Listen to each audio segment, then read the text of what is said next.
Welcome to the Tool Review channel, and on today's episode we are taking a look at the Klein Tools all-purpose pliers with the crimper. Now the model number on these are J207-8CR, and this tool basically is a combination of three different tools combined into one.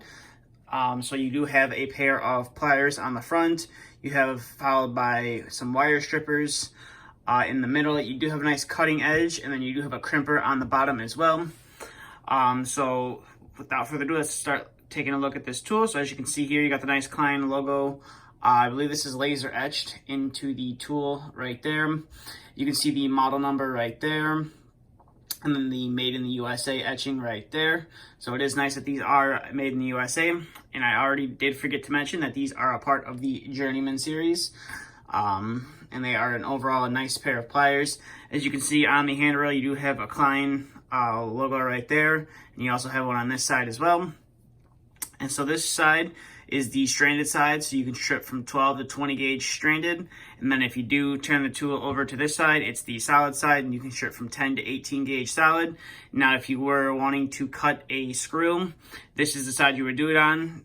This is your 6/32 hole, and your 8/32 hole is right there. And then you can see right there, the crimper is right there as well. It does insulated and non-insulated terminals and lugs and stuff like that, which you need to crimp onto the wire. So let's zoom out here, and we'll do some demonstrations on how well that these pliers work.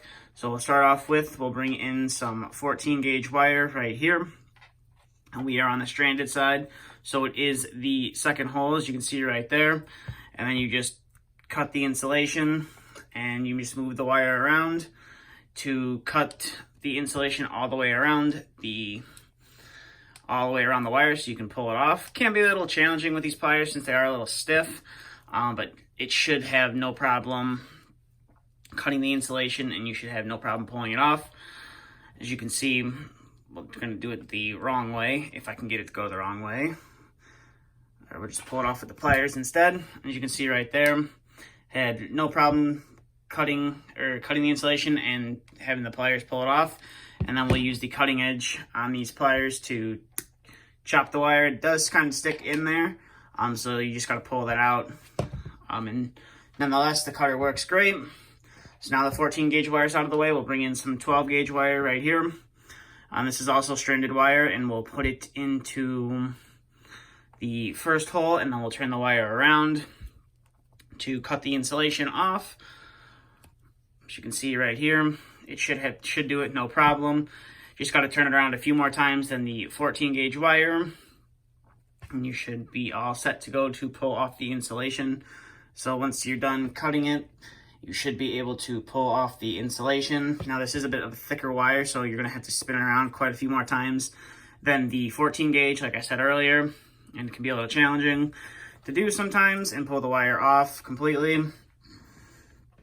As you can see right here, it does kind of struggle to cut this 12 gauge wire, so I'll bump it up to the 14 gauge side just to cut more of the insulation and pull the wire off.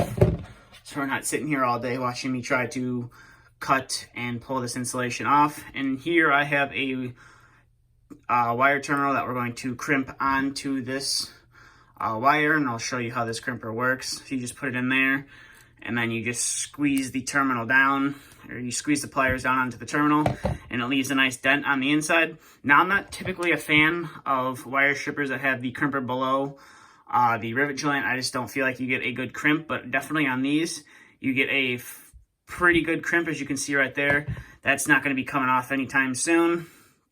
If someone pulled on it, I don't see this terminal coming off of this wire. So overall, these are a decent set of combination pliers if you're looking to save some space in your tool bag, or if you're looking for a multi-tool to carry on your persons. If you're doing like building maintenance and you only want to carry a couple tools around with you without having to carry a tool bag around, this could definitely work. But other than that, that's about it for this video. I will leave a link to the product page on Klein's website in the description if you'd like to find out more. and or if you'd like to find out if there's a retailer near you that has them, and if not, you can also follow the some of the links on Klein's website to go and purchase yourself a set of these if you are so interested. But that's all I got for today's video, so thank you for watching, and if you're new to the channel, please feel free to hit the subscribe button, and if you do like the content, please feel free to give the video a thumbs up. Thank you for watching, and stay tuned for the next video to be uploaded.